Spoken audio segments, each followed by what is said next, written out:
మన మన మన ధర్మానికి విరుద్ధం కదా ఇది, మన భారతీయ ధర్మానికి. మీరు ఆమెకి ఇద్దరు భర్తలు. ఇప్పుడు గోచీసేనకు పగిలిపోయి ఉంటుంది పుచ్చ. ఎందుకంటే వాడు ఎన్నోసార్లు కూడా ఈ గోచీసేనగాడు భారత స్త్రీ సంప్రదాయం గొప్పది, ఒకే స్త్రీకి ఒకే భర్త ఉంటాడు, ఫారిన్లో అయితే ఇద్దరు ఉంటారు, ఎవరు ఎవరికి పుట్టారో తెలియదు, వాళ్ళమ్మ వాళ్ళ నాన్న అంటూ ఎన్నో రకాలుగా ఫారినర్స్ని విమర్శించాడు. అంటే వీడి ఉద్దేశం ఏంటంటే ఇండియాలో భర్త కొట్టినా తిట్టినా ఇష్టం లేకపోయినా చంపినా చివరకు కూడా ఒకే భర్తతో ఉండాలి అని వాళ్ళు అంటుంటారనమాట. చూశారా ఎంత సంకుచిత మనస్తత్వమో. అంటే ఇది ఎందుకు చేసుకున్నారు అన్నది మనం చూడాలి.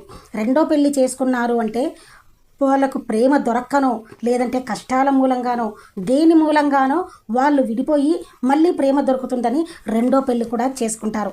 ఆ ఇంగిత జ్ఞానం కూడా లేకుండా ఫారిన్లో విచ్చలవిడిగా సంబంధాలు ఉంటాయంటూ ఏదో రకంగా పుకార్లు లేవదీశారు. మరి మన దేశంలో ఒక్క స్త్రీకి ఒక భర్తనే అని చెప్పినాడే. ఒరే ద్రౌపది చెప్పింది, ద్రౌపది కథనే మనకు చెప్తుంది.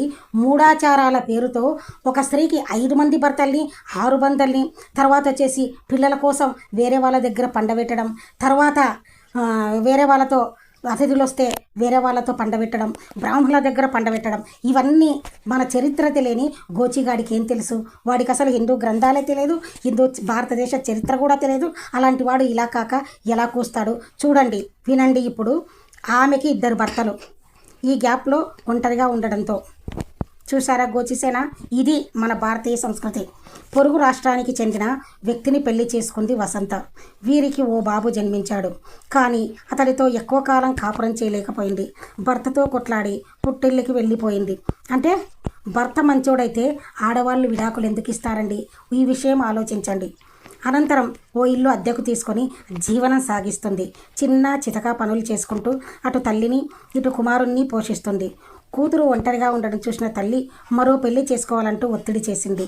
దీంతో కాదనలేక మరో వ్యక్తిని మనవాడింది. కొన్నాళ్ల పాటు హాయిగా జీవితం సాగిపోతుంది.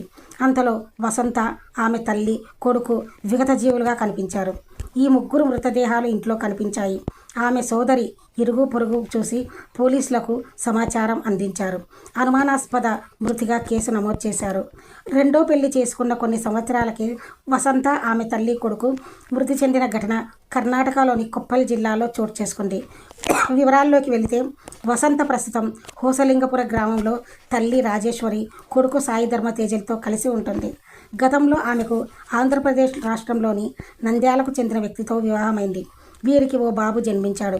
కానీ 2 ఏళ్ల క్రితం వసంత భర్తను విడిచిపెట్టి తల్లి స్వగ్రామమైన లింగాపూర్ వచ్చేసింది. హోసలింగపుర గ్రామంలో ఓ ఇంటిని అద్దెకు తీసుకొని ఉంటుంది. ఆమె న్యూ సింగపూర్ సమీపంలోని ఒక తోలుబొమ్మల ఫ్యాక్టరీలో పనిచేస్తుంది. తనకు వచ్చిన ఆదాయంతో కుటుంబాన్ని నెట్టుకొస్తుంది. ఆమె కష్టాన్ని చూసిన తల్లి చెలించిపోయింది. కొడుకు చిన్నవాడు కావడంతో పాటు వసంతకు పెద్ద వయసు లేకపోవడంతో మరో పెళ్లి చేసుకోవాలంటూ తల్లి ఒత్తిడి తెచ్చింది. అయితే అందుకు అంగీకరించింది ఆమె. మరో మతానికి చెందిన వ్యక్తిని పెళ్లి చేసుకుంది. అంతా సవ్యంగా సాగిపోతున్నందుకు సమయంలో వసంత, రాజేశ్వరి ధర్మతేజ ఇంట్లో శవాలై కనిపించారు. వసంత సోదరి తల్లి రాజేశ్వరికి ఫోన్ చేసింది. కానీ ఫోన్ లిఫ్ట్ చేయలేదు. దీంతో ఇంటికి నేరుగా వచ్చి చూడగా 3 చనిపోయి కనిపించారు. వెంటనే పోలీసులకు సమాచారం అందించింది. పడక గదిలో అమ్మమ్మ, మనవడి మృతదేహాలు లభ్యమయ్యాయి. వంటగదిలో వసంత మృతదేహం లభించింది. అయితే మృతికి గల ఖచ్చితమైన కారణం తెలియరాలేదు. ఇది సహజ మరణమా లేక హత్య అని తెలియాల్సి ఉంది. అనుమానాస్పద మృతిగా కేసు నమోదు చేసి దర్యాప్తు చేస్తున్నారు. కాగా కొందరు దుండగులు 3 హత్య చేసి పరారైనట్లు అనుమానిస్తున్నారు. ఎవరో కాదండి, అనుమానిస్తున్నారు. ఇంకా సాక్ష్యాధారాలు దొరకలేదు. కానీ ఒకటే విషయం ఏంటుంది, ఈ వసంత రెండో పెళ్లి చేసుకుని ఉన్నందున భర్తకే అనుమానం వచ్చింటుంది. భర్త సహించలేక హత్య చేయించి ఉంటాడు. అంతే తప్ప దుండగులకేం పని? దుండగులను పెట్టి హత్య చేయించి ఉంటారు. ఈ విషయం ఇంకా తెలియలేదు కాబట్టి వారు అనుమానిస్తున్నారు. ఇదండి మన భారతదేశం.